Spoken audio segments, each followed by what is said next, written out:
I'd like to start with a question, as I always do with these, because that means that you've got to sit forward rather than sit back.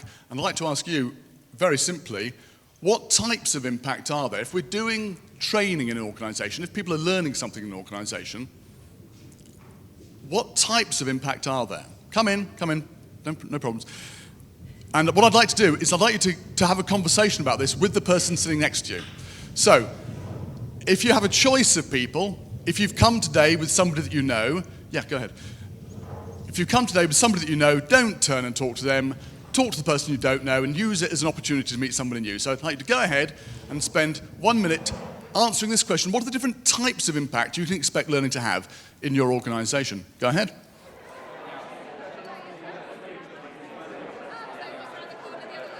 What are the thoughts we've got about the types of impact we can have? What would we expect learning to do? Any thoughts?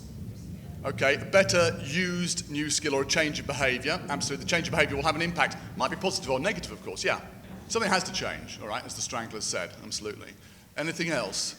Well, that's a really good point, actually. That's not one of the things which I put on my slide that follows this, but it's a really good point, actually. The better skilled your workforce, absolutely. One impact, the more flexibility you have within them. So I'm looking in a second at the individual impact of training. But yeah, absolutely, organisationally there's an impact as well. One last thought? Well, that's a really good point. We would absolutely hope that we could have, you may be optimistic, but we should be optimistic. We would hope that we can have a cultural shift in our organisations, that a sufficient build-up of good experience with learning will lead to a passion for more of it. Actually, that does happen in organisations where it's well done. So I would group all the types of impact that we could have from training into one of three types, which is that you can do it better, faster, or cheaper. That's the characteristic way we talk about these things in business. So if you train your salespeople, you'd hope they'd be making more sales. By the way, everyone's writing stuff down furiously. That's fantastic. Please feel free to do so, but also, I'm sure somebody from Reed will get these slides sent out to people, won't we? Yeah, so don't feel that you've got to frantically get it all down. Drink it in, be prepared to converse. Yeah, better, faster, cheaper. We can do more sales. We can get rid of inefficiencies. We can be more productive. And I suppose somewhere in here we'd have also the behavioural change is really any one of these, hopefully. The idea of there being a cultural shift is an interesting one, and I'd hope that would be under better. The idea we're just doing everything better because we're learning faster on the job. Okay, well that's an easy sort of big picture question. I'm going to ask you a second, more difficult question now before I kick off, which is, all right, well that's interesting. What do you do about this? How do you actually show learning impact in your organisation at the moment? And I can say, the honest answer, Don, actually we don't, is a perfectly acceptable answer. So please just go ahead and share your thoughts with your neighbour, and then we'll get some feedback. Go ahead. Okay, now just in case you didn't hear that, it was a bit of background noise. We're talking about the classic measure of success, which is reduced help desk calls, and it's a great measure to have. You can really measure it, and it's lovely when it works properly. And sometimes you can have some dramatic effects if you do things right. One last thought on this one? Career progression. You've helped people train, they've moved on in their career, there's a strong link there, that's fantastic and very satisfying as well. I'd spend a lot of time talking about money, numbers and stats and so on, and actually it's really good when you can think back to actually we've helped people, and a lot of us came into this profession in the first place for that reason. All right, super. I'm going to quickly go to our agenda, talk you through what we're going to cover in the next 30 minutes, and then we're going to get on to some Q&A. So, today, what is ROI really? Nobody's mentioned ROI, which I'm pleased to hear. I don't dislike ROI, it's a word that's bandied around a lot, often in a rather inaccurate way. So I'm going to just quickly handle down what is ROI. Then I want to look at some alternative methods for showing value. I want to look at the need for buy-in, which is so important, and then I've got one single slide, which is best practice, which is just 4 bullet points, saying what I think the best practice is for getting all this stuff done. All right, ROI. There's going to be some graphs coming up. I'm helping my son at the moment with his GCSE maths. And I love graphs, I love maths. If you don't, stay with me. It's not about numbers, it's about ideas, all right? So, the classic way of looking at training is to say, well, you know what? We did some training. Sometime afterwards, something was bigger. In this case, sales was bigger. Well, that's great. So we did something changed. That's down to us. So this entire gap of performance here, that's entirely down to the training we did. Isn't that fantastic? We can pat ourselves on the back. Carl is shaking his head, tapping his pencil here on the table. He knows what I'm going to say. No, it's not. Or at least we don't know it's entirely down to us or not at this stage because we don't have enough information. So what ROI looks at is, all right, what was happening before we did the training? Because it might be that these salespeople you're going to train, actually the sales trend was improving anyway. Afterwards it picked up, yeah, but you know what, afterwards we figure it would have increased anyway, so it's not the whole gap, it's probably this bit here that's down to the training. Okay, so past trends are quite important. But it's not just what the behaviours would have taken you to anyway that matters. It's also other things going on that matter. Exogenous shocks, as economists say, things outside your control that you cannot have any influence over, a bit like the noise of the trains going overhead. So let's say, for example, that we're in a company, we're doing sales training, we're trying to get people to be better salespeople. They're increasing their sales anyway, but then at some point, somebody introduces a new mobile phone system into the company, and the salespeople are able to operate a little bit more efficiently. Well, what happens is, then there is an outside event, and there's some sort of increase in productivity. So suddenly what we've got is a position whereby we thought that we had this whole gap which was down to our training, and it's not. It's just this bit here that's down to what we did. If you take away the fact that sales were increasing anyway and some new productivity tools were introduced. Okay, so what you would do is then you would go back and look at your costs. You'd say, right, how much is that worth? How much did we spend? Divide the increase by the cost, and you've got your return on investment. That's it. It's not rocket science, and I know a lot of people in the audience are very familiar with this, but I just want to get us all up to the same page with what ROI is. Okay, and that's ROI. It's not cost saving, by the way. It's not some, yeah, we had a big ROI on this, wave your finger in the air. It's a hard and fast, very clear scientific method for describing what ROI is. But it's also, as you can tell from all this, it's reasonably not complex intellectually, because I described all that in about 2 minutes, but it is complex to get right, practically speaking. You know what? We could get the soundtrack from today's event, and we can sell it internationally as the sights and sounds of London for the international audience. All we need now is a cab fare going past and somebody selling something on the street. I think actually at the end we'll have a little quiz as to what the different noises were going on outside. So here's the question, right? If somebody comes to us in the training department or as a training provider and says, all right, you're going to do something, what's the ROI on that? What they're really asking the provider to do is to collect historical data, to have a control group. A control group, of course, is a group of people that doesn't receive the training. So they don't get trained so that we can see, did the people who get trained perform differently?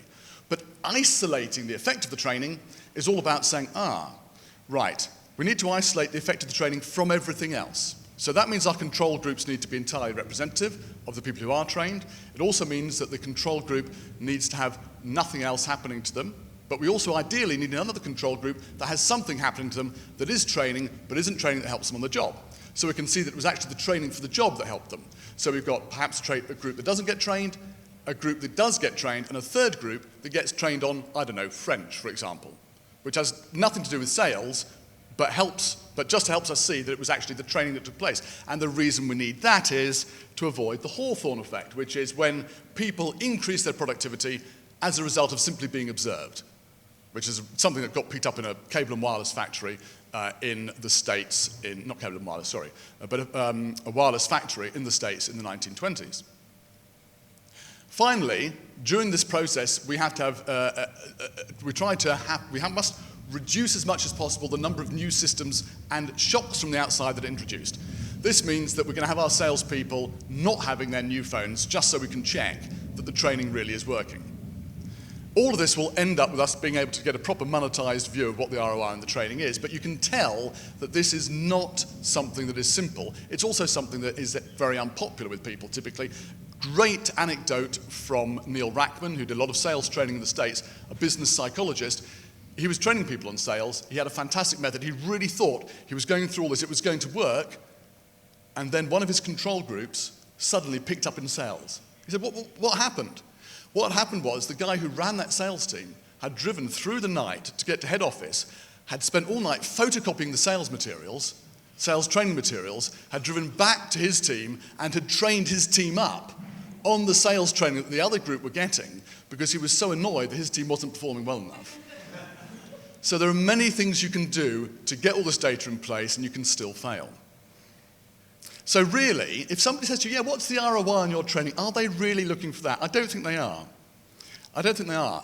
And what they're looking for is something else. So just a quick aside, why do people ask this question? Why do people ask, what is the ROI on your training? Well, if you're lucky enough to be in a long-term relationship, then you'll know the answer to this one already. The fact is that people don't always say what they mean, unconsciously. Here's two people having a conversation. Obviously, they're too young to have been in a long-term relationship, but you can imagine that this is me and my wife in the biopic played by younger, more attractive versions of ourselves. So I say, oh, there's a party tonight at Tony's. My wife, played by, I don't know, it looks like it might be Cameron Diaz, says, oh, what sort of party would it be? Well, it should be all right. Totally missing the point. What's my wife thinking? Well, yeah, all right, Don, but what do I need to wear? Is there going to be food there? Do I have to eat beforehand? What sort of food is it going to be? Who's going to be there? Who's going to be there? Juliet. I hope she's not there, because you were flirting with her last time we went to a party. What am I thinking? Well, there'll be some beer there. That's nice. Could really do with unwinding this evening. James will be there. That'll be a laugh. He's back from Australia. And I can wind him up about the footy, because he's a Man City fan, and they came second in the Champions League. Do we need to get a cab back? No, I'm not sure. Maybe we should drive. I'm totally not engaged in the conversation. I'm not hearing what the question really is. Of course, my life isn't like this. I'm a perfectly modern man, and I understand everything my wife says. No, but if you think about it, right, we know people for years. We have conversations with them. We still fail to understand what they're saying. So it's not surprising if in our businesses, occasionally people we've known for a year or two ask a question, we don't quite pick up on the nuances of what they mean, and perhaps they don't understand it either. When people do ask that question, what's the ROI on that? What do you think they really mean? So if somebody in your business says to you, look, yeah, you want to do some training, well, tell me what the ROI on it is, what do you think they might really mean? I'm not going to ask you to talk to your neighbour, just throw back any answers you might have. What do they really mean? What's in it for me? Tell me more. Well, training, saving your people to attend training is costly. Yeah. So they want to know what is going to change as a result. Yeah, cost impacts, training takes people out of the business, it takes time, so please tell me what's in it for me. I love that answer, absolutely. And that's usually the typical answer. So let me just run through some answers that I've got, although I think that's a very good one. It may be, of course, they really mean that for some bizarre reason they need an ROI study. I think that's unlikely, but it's possible. Let's not discount it. And it could also mean, can I kill off this training request entirely? You've gone to an organisation, your FD or whatever, saying, hey, let's do some training. They say, yeah, give me an ROI study on that, knowing that when you walk out the door, you're not going to be back for 3 months because it's going to be impossibly complicated to sort out. He just kicks it into the long grass by saying that. Am I safe if I buy this? In other words, this is the point, right? What's in it for me? Is this going to help me? Can you show me there's some value attached to it? Really, what's in it for me?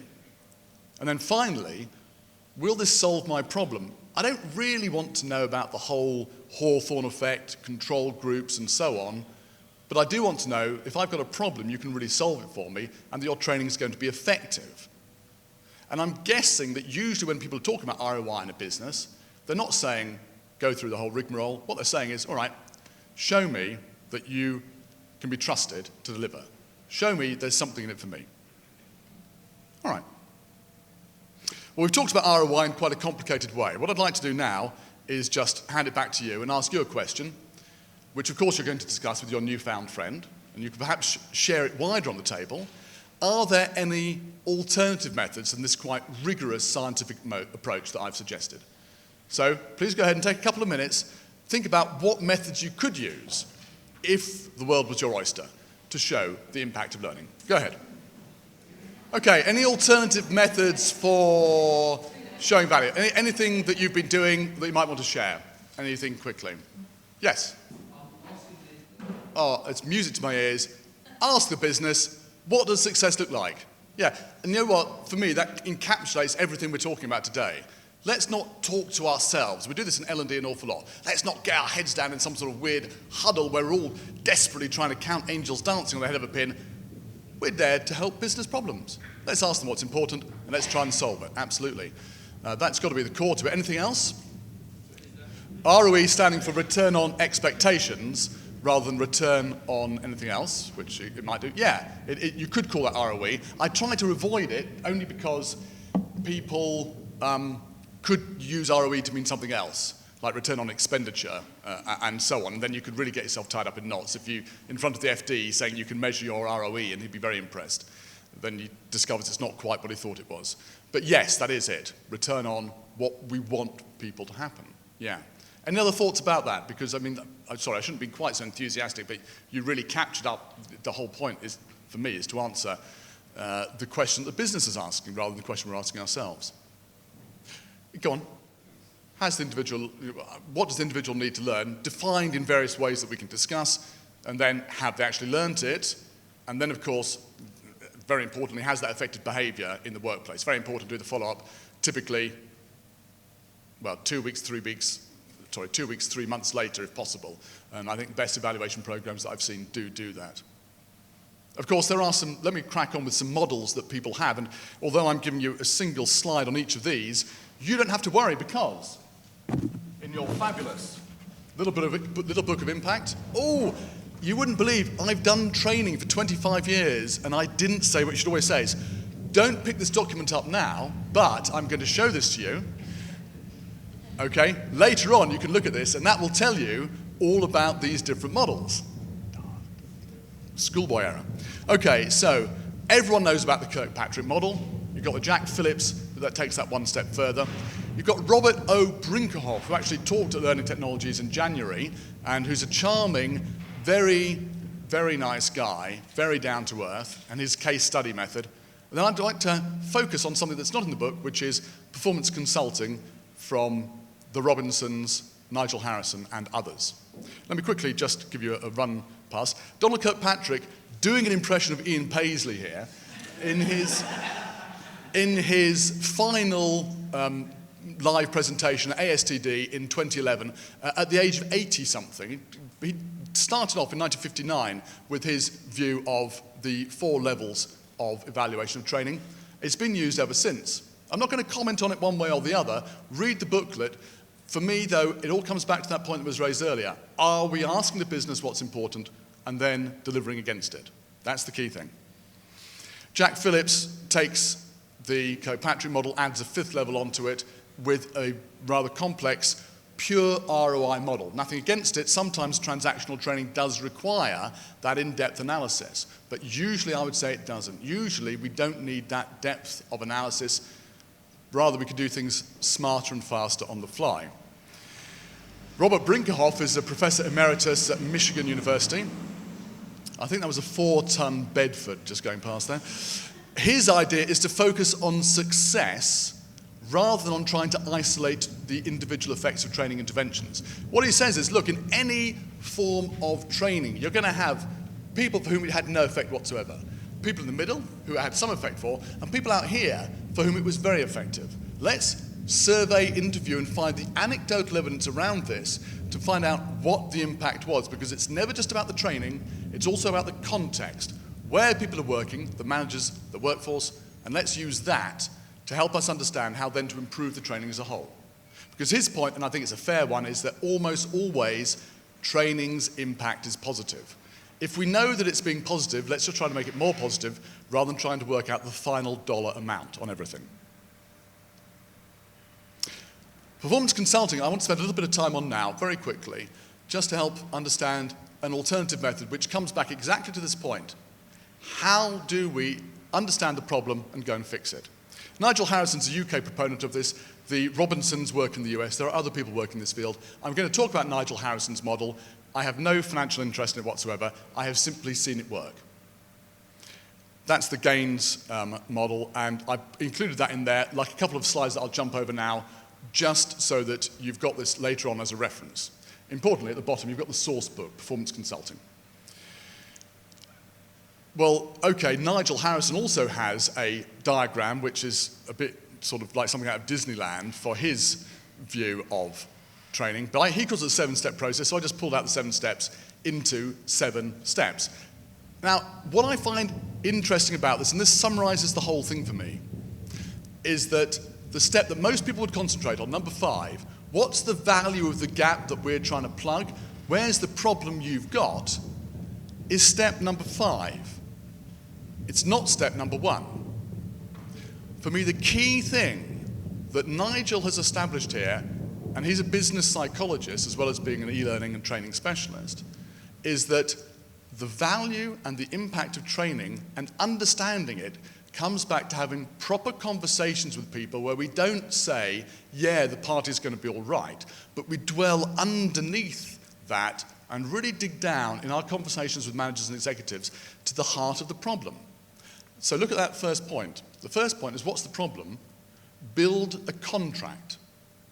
What he means by that is not some sort of legal document, but where people sit down and thoroughly invest in the idea, training people and internal customers, in the idea that everyone involved in this problem has to participate, that we're going to get everybody signed up to the idea of being honest about it and sharing totally what's happening, and we're going to commit to solving the problem. When he does that, he then suggests different types of questions you can ask to get to that sort of very honest conversation. They have to be open, engaging, and challenging questions. And as I say, these questions, these slides are here so that you can use them as a reference later on. I'd also recommend Nigel's book. If you just Google it, you can find it. Or actually, no, what I'll do is I'll put references to all the books in the back of the slide deck. So when you get the slide deck, you can go and find all the information. They have to be open, engaging, and challenging, right? You've got this gap, and what we're trying to avoid here is that classic point of the manager coming to the training department and saying, I need training, and then passing the whole thing over. And we're going to look in a second on the exact technique Nigel uses to work out, do they need training or not? As well as the questions being open, engaging, and challenging, I'd also recommend that people, if you're involved in conversations with people in your organization, you take a tip out of Neil Rackman, spin selling. That's the guy who was doing the psychological test of training of his sales teams, who was foiled by the overzealous sales manager in the US. Spin selling means you find the real pain and the real problem where the training gap or the skills gap is. You look at the implications of it, and then you look at what the need and the payoff will be. And by getting the conversation right, rather than just agreeing with what people are saying, you draw out the pain and you help people understand how they can deal with it. What if training isn't the issue? What if the manager comes to you and says, look, I've got a training need, and they're convinced they have, but actually they're just trying to palm it off? Well, here's what Nigel suggests. Facilitate a conversation. After you've got the contract together with people, get everyone involved in the room who's got some sort of part in this issue. Get your flip chart out, draw a 2x2 grid. And of course I do some consulting as everything else. Every consultant's got a 2x2 grid. This is one of the many in the armory. In this one, though, it's a very simple one. You just write up 4 words on it. If there's a performance problem, it's usually a matter of an issue with knowledge, skills, people's motivation, or the environment they're working in. Maybe they haven't got the tools to do the job. So do they know it? Can they do it? Do they want to do it? And does the place they're working let them do it? You've got people's buy-in emotionally. You sit them down, you have a conversation about this openly, and then you get out, and I love this because it's so low tech, you get out some sticky pads. Everyone has a sticky pad, and they start writing down what the problems are that are creating, what the individual components are that are creating this overall performance problem. And then they stick them up on the flip chart or the whiteboard. They come slowly at first, and then they start a cascade of these coming up as people get the idea. And each note's got one of the individual problems written on it. And then, and this is where the training department needs to step up and show its mettle, then you draw a big line across the middle. We do L&D. We deal with knowledge and skills. We can help you with that stuff. If there's training or performance support or knowledge vehicles that can help you with the top two, great. Motivation, environment, sorry management, that's your job. If your people don't want to come to work in the morning, you can train them all they like, it's not going to make much difference. If the sales forms aren't being processed fast enough by back office, that's the environment. Sort it out on the process side. I'm not suggesting you should necessarily be that confrontational about it, but I do think it's time that we've got a bit of backbone and push back when people just knocked on the door saying, turn this manual into a PowerPoint slide and get a training course for my people on Monday, please. Some knowing nods and sad faces in the audience there. That happens too often. All right. Now, I've been concentrating a lot on the people who are buying the training here. There's one other group of people, though. I say buying, I use that in the sense that we should always think about ourselves, if we're delivering training internally, as having a customer. But the other people we should be thinking about, of course, are those involved in the training process. Last bit of research for you, well, penultimate piece of research for you. This is from Mary Broad and John Newstrom in a brilliant book called The Transfer of Training. And they looked at what happens before, after, and during an event, what the role and the importance for impact was of the workshop leader, the manager, and the learner. What I'd like you to do is very quickly, because I've been talking for too long now, just turn round to your neighbour and say what you think is the first, most important of all of these. If I'm going to write the numbers 1 to 9 in descending order of importance for the impact of training, I'd like you just to say to your person sitting next to you where you think number 1 belongs, and then we'll compare our answers. So go ahead, quickly just tell your neighbour, where's number 1? I think I only asked you to say, where is the number going to appear on the grid? And there was this logjam of conversation that was released, which I'm assuming is you talking about the train back or the football or something, or perhaps what we're talking about today, which is great. Where is the number 1 on this? Who's the most important actor in this, and at what point? Go on. It's a bit like Bruce, isn't it? Higher, lower. Where are we going? Go on. Where's number 1? Anyone want to put their hand up? Go on. Learner afterwards. There. You think that's number 1? Do we agree, disagree? No, disagree. Sorry. You'll have to go home, but there's a cuddly toy waiting for you. Any other thoughts? Manager before. All right, let's just go to our scoreboard and... Yeah, manager beforehand. Number 2 is the workshop leader beforehand. Number 3 is the manager. The manager afterwards, because the manager controls the time. Go on a course, come back, do what you've always done. Absolutely pointless going on the course. Come back, have a conversation about it, be involved in some setting of stretch activities that will take what you've learnt and push yourself forward. Yeah, great. But what about the learner? The learner is involved, of course, but it's the environment. That's why I think the Brinkhoff method is so important.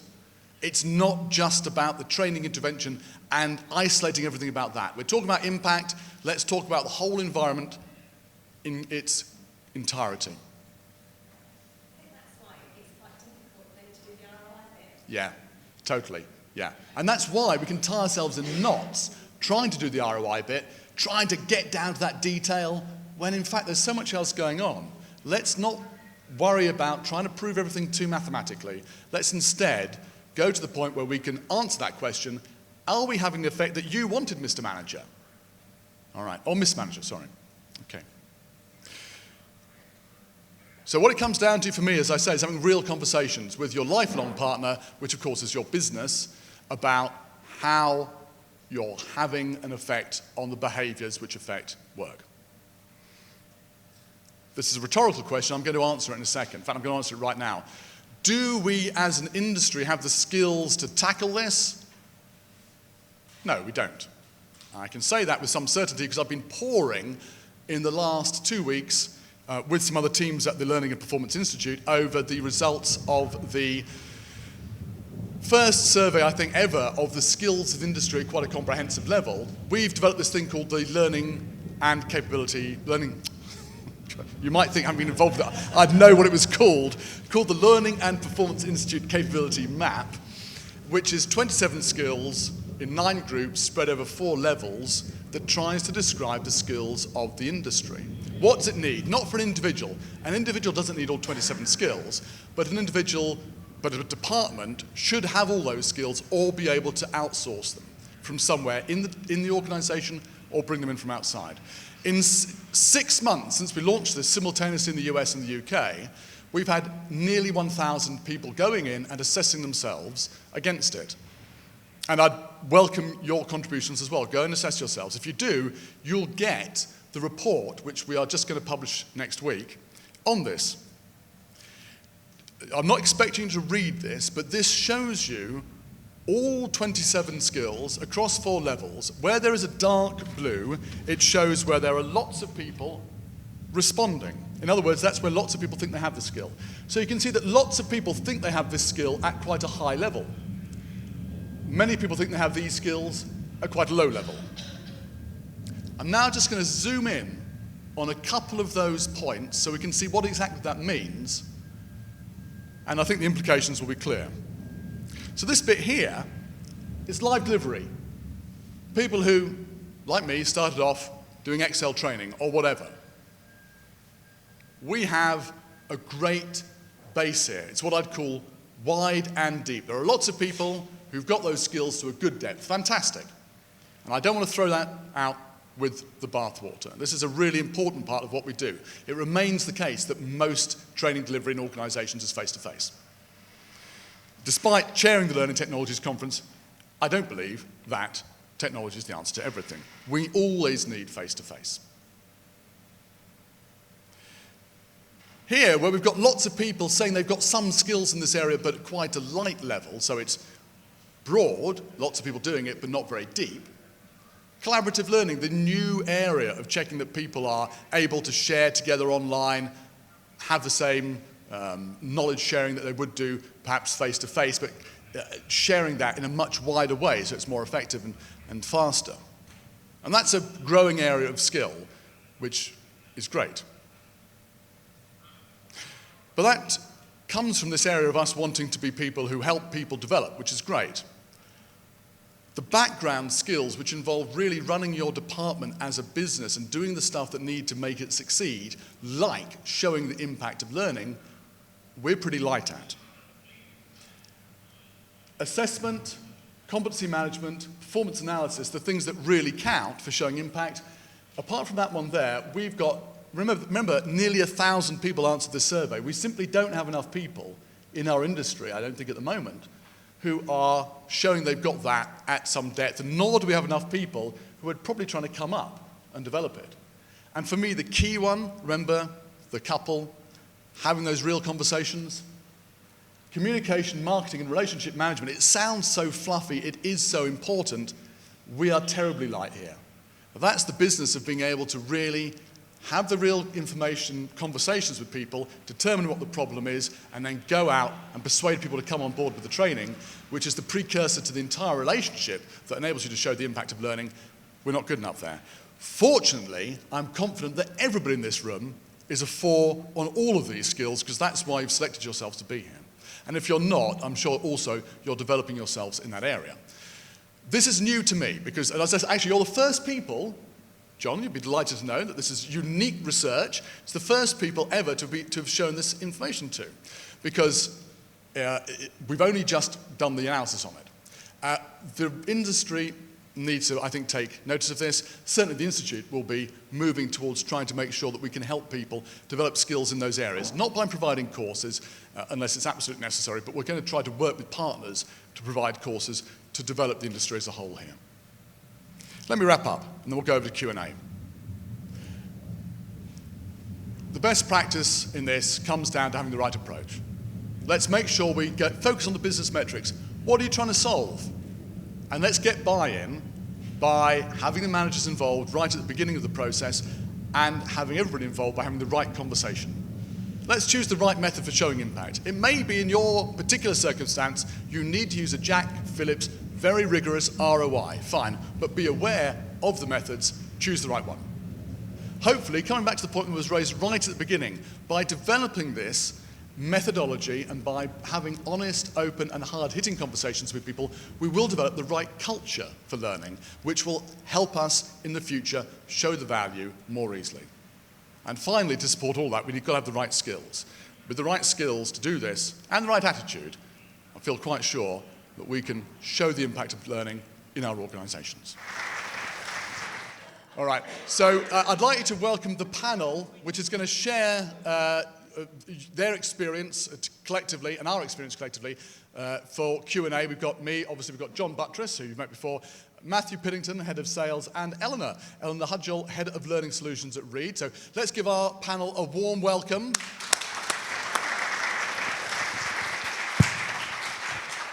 And I'm going to join the panel and ask, are there any questions? Great first question. Thanks, Don, for handing it over. Just to repeat the question, just in case everybody didn't hear it. With tightening budgets and less people, how are we going to make sure that we can still measure the impact of learning? I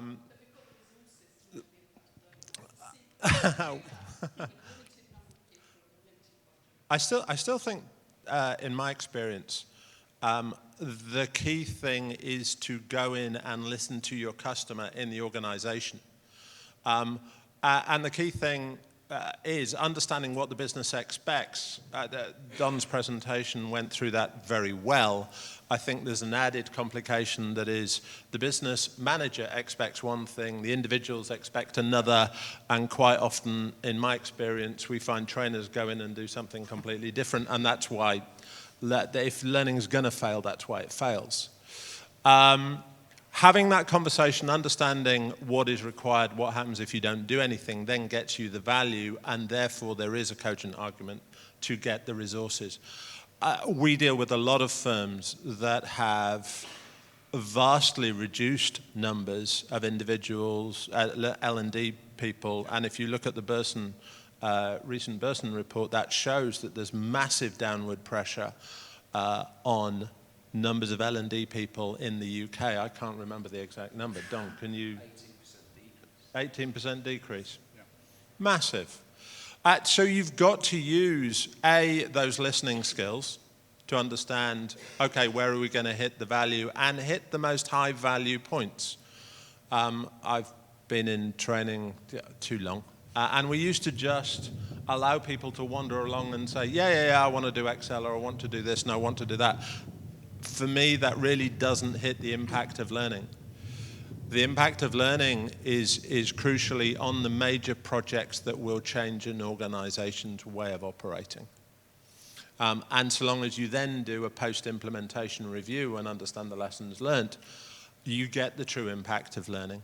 You can push everything forward. But sitting down and listening and understanding who's involved, as Nigel's report does. For me, that's the only way to get the resources, because we are all stretched. What's Eleanor saying? Absolutely. Yeah, I've got another point to make on that. I was going to say, let's just focus on first of all, what's possible and also what's desirable. We can only do what's possible, and we only want to do what's desirable. I think sometimes we tie ourselves in knots trying to do more than what's really required. So again, it's that conversation up front to really hone down what is really, really important in this and focus our energies on that. And I also think focus the resources up front before anything actually happens, before anything's designed or delivered, so that you've got the right measures in place, rather than spending lots of time afterwards trying to measure stuff when you didn't really know where you started from. So while you've got limited resources, I would say focus that resource, effort and energy before anything happens, and then hopefully what happens afterwards will kind of naturally flow on and allow itself to be measured once you know what your starting point was and what you were looking to achieve. Budgets are under pressure, no question about it. Last time I spoke to Nigel, he said he had a bunch of books available. I'm going to say to him, the L&D community needs your support. Give them a free book. So it may be I know it's a small part of the budget, $9.99, but it may be I'll be able to get him to give you some free books, all right? So I'll go back and, if that's the case, we'll put that in the deck as well. Any other questions? Okay, can we have somebody running around with the mic? Joe, thanks. Go ahead. No. I agree with some of the things we've been talking about today. I guess my challenge, whatever we decide to call ourselves in the room, whether we're OD, training and qualification, L&D, how good are we at actually building sustainable business relationships with our key stakeholders? That's one challenge. And I guess the other bit is that how do we stop our L&D functions, or whatever we call ourselves, from being very lazy and not actually getting hold of business insight? I think that's why we may see 18% decline in people, because, being quite blunt, some of those people probably needed to go because they don't add value.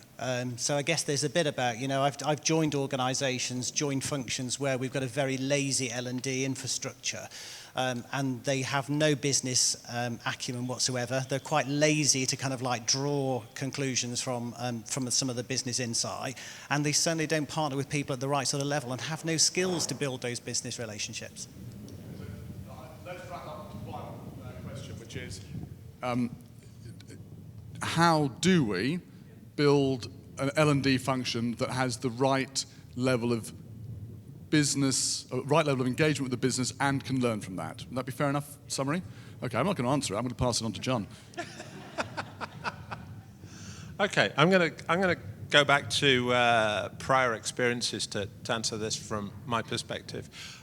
Working in a major motor manufacturer, the only way to do that was to actually work your way right up the chain and understand what the board want. And as an L&D department, you have to be able to produce a single sheet of paper that says, this is what we've done, this is at a fiscal level, whether we want to do ROI or not, this is at a fiscal level what we've spent, what we've committed, blah, blah, blah. And we've trained this many people on these many crucial programs, because they know about the programs. At a board level, they will know the program. They'll know how much that program costs. You need to be involved in that. We've got a number of major financial institutions. The same thing is happening, where we're involved in those programs. We have to make sure that the report going back up the line is a business-based report. We, as a third party for those financial institutions, make sure that we produce what they're expecting. So we have that conversation. It's back to the communication thing. What does the business expect? Understanding that top-level message and what they want. It will be quantitative, but it's also, there is a qualitative element to it that says, we have rolled out this CRM system on time and trained the 14,000 people that needed to, because the software company that sold the CRM system will have told them that they're going to get the performance impact. So we don't have to do that bit of it. We just have to tell them that we've trained them to do that part. In the manufacturing environment, it was about putting timing belts on right. But it's that thing. It's about talking at that board level. Giving the L&D staff the right skills, frankly, I agree with you. Some of them don't want to have it. Some of them want to be creative. Some of the heads of L&D aren't actually interested. They're interested in running programs. And they think that just by having an appraisal process, that's enough, we're done. In my experience, and ever more so, and it's been one of the quicker movements, projects are critical. Projects and programs that businesses are running are critical. Be involved, get there, make it happen. I don't want to take away from anybody else. I was just going to add to that, that in our experience, the organisations that are truly delivering in those L&D functions role are the ones that are proving proactive, and they're really reaching out to the business, and they're having that conversation that preempts, rather than waiting for something to happen and then turning to L&D for a quick fix. Actually, they're the organisations that can go and tell a case study. They can paint a picture about how they've worked with departments to deliver success. And actually, I think that's one of the key attributes to L&D as well. It's about that communication piece. I totally want to back John up. I'm not by any means saying that numbers aren't important. They are totally, depending on the level you're working at. What I'm saying is there's no point getting obsessed in trying to isolate everything and only prove the value of training. So we do need to be able to show numbers. Data's crucial. I think showing success, as Matthew said, is absolutely the first step forward. And it may be that a department doesn't know what to do. So it should start with one project where it can find an engaged manager, where it can make a difference, show success, and have that manager then as one of its salespeople internally for it. Now, in my experience, what this requires is the right leadership in the training team. You need somebody at the head who's got either the gumption or perhaps just, they realize it's not a big deal, but you've got to go out and have a conversation which is not around design. It's not around doing things internally. It's not around the two things that training people often start their career off as, which is either designing nice stuff or being popular in front of a class. It's about having a business conversation. Neither of those two, unfortunately, qualifies you for that third one. And that conversation is often held, in my experience, very well by people who come into L&D from outside. So if you look at, for example, the Dare to Share at BT, they had a very simple business metric. Let's share information between field engineers to ensure that they do the job right the first time round, because it's terribly expensive fixing it if you have to go out for a second time. It's twice as expensive. So they shared things on video. They got their key metric, which was first-time solutions, up by something like 20%, which is a massive £1 million saving. That's what you do. Of course, the guy running that was not from an L&D background. He was from a finance background. Now, I'm not saying we all need to chop our heads off and go and find somebody else to run the departments. What I'm saying is that perhaps we need to expose our department heads to a wider range of things, wider range of experiences, and perhaps using some of the tools that the Institute can, set an expectation that actually if you're going to do this job, you need to be up here, and we can help you get there. So it's not all doom and gloom, but I think the answer is, I think lazy may be a pejorative word. It looks like that from the outside. What I think is that we need to give people the right possibility and a clear direction of how to develop themselves. There we go. Anybody else got a question? I'm going to pass this on. Thank you. I suppose value lies in the eyes of the beholder and in the sort of training, learning, performance continuum. We often tend to measure value of training and learning not so much so of performance, whether it's business performance or individual performance. And when I look at the sort of 2x2 grid, I'm a consultant, so it sort of appeals to me. The knowledge and skills, the top half of that grid is what, if that's what we see as what we contribute as learning professionals, do we see any role in the bottom half of the grid? Because maybe that's where we're missing a trick in terms of moving to the performance continuum. Just a thought. So the motivation and environment factors at the bottom half of that four-box grid that Don showed earlier. So what Don was saying was that we're focused on knowledge and skills, motivation, environment, that's the line manager's problem.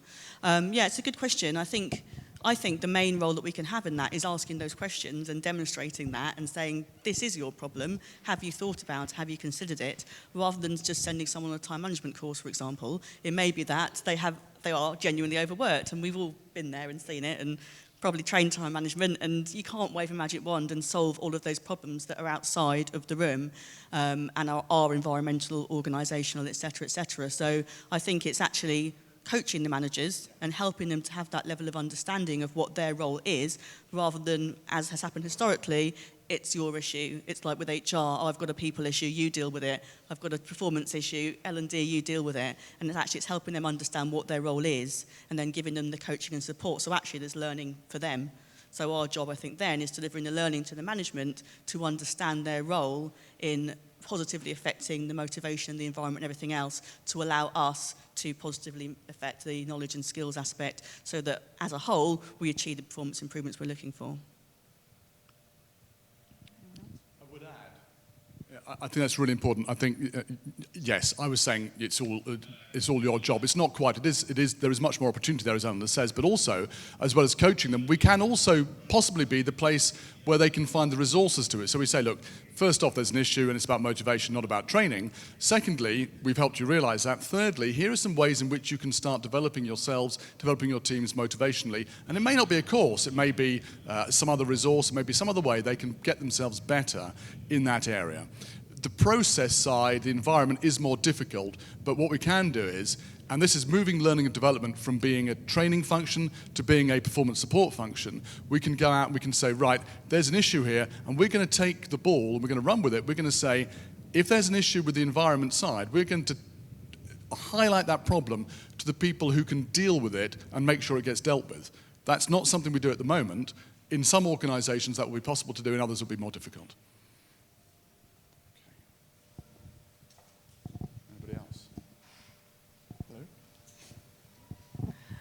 My organisation isn't that familiar with evaluation, so we have a passion for it in my team, but the organisation is a bit curious about it and kind of asking questions about what's all this about, you haven't done it before. So in some cases we're getting some resistance around, well, you know, it's fine, you're going to do a good job for us, deliver that workshop, and then that'll all be fine and lovely afterwards. What advice do you have to help us work with the organisation to help them see the value of evaluation? I think if you are, again, running programs with the organisation rather than individual appraisals, I think the simplest way of enabling an organisation or teams to see the value is actually to ask them the upfront, what were you trying to solve, what happens if you do nothing, and then at the end of it, actually see what lessons have learned, what we did well, what we didn't do well, and have that conversation. Because the conversation is far more important than the numbers on the chart. And typically nobody, for our managed service, let me talk about our outsourced learning model at the moment. Suppliers who supply into our outsourced learning clients, when they are doing projects or programs, we insist that they do a PIR, a project implementation review. None of them ever come back and say we were perfect, ever, because you can always do something better. Both the business says they can do something better and the training can do something better. And purely by that type of engagement that is non-threatening to the business, it gains you a foothold inside the business, gains you more collaboration with the business, and actually creates advocates out of the stakeholders that you're talking to. So that would be my number one recommendation of a very light touch, simple way of demonstrating impact of learning. Thanks. Yeah, the point was made earlier about change, and obviously the theme about today is impact, and so any learning intervention that obviously costs time, money, etc., has to deliver change, substantive, relevant change. So I think it's asking that question, you know, what do you want to change? What is the desired impact? And then working back from there. So where are we now? So what does need to change? And it's just working out the steps to make that change. And I think it's, for me, that's a way that would always get buy-in, because it wouldn't be worth doing if you want something to change as a result. So what does that change look like? Okay, let's work out how to measure that change. So it's having that conversation, I think, as well. And in final addition to that, I think what we've seen at times in some of our programs is impact that we weren't potentially expecting. So one of the case studies that you'll see in your pack today, one of the greatest return on investments for Thames Water as an organisation was delegates going back into the organisation, motivated and enthused and feeling proud to work for their organisation. And actually that didn't have a financial value associated with it, but what it does bring is create loyal employees, it retains staff, and it builds future talent, which is a conversation that I was having before today, which is really valuable in organisations and something that we can grow from. So there are a number of areas that can look to come out of these programmes when you're looking at the impact. There's one final point to that, actually, seeing as you brought Thames Water up, Matt. In Thames Water, there was a lot of resistance to the whole thing. There was lack of communication going on, and one of the things that the team did there was for each of the behavioural programs, the individuals got something out of the program. They, on the negotiation course, today we allowed you, well, we didn't quite actually. I was about to say we all allowed you to sit down. The first thing on their negotiation course is they've got to negotiate for a chair. The second thing that they have to do is phone up a utility company and get a discount off their bill. So they actually got something as an individual out of the course as well as learning something for the organisation. Huge motivational factor that Matt and the program director team managed to gain and drive that program forward. That's actually what got the buzz in Thames Water. I just want to take a moment now to say thank you very much to our panel for setting up and sharing. Thank you.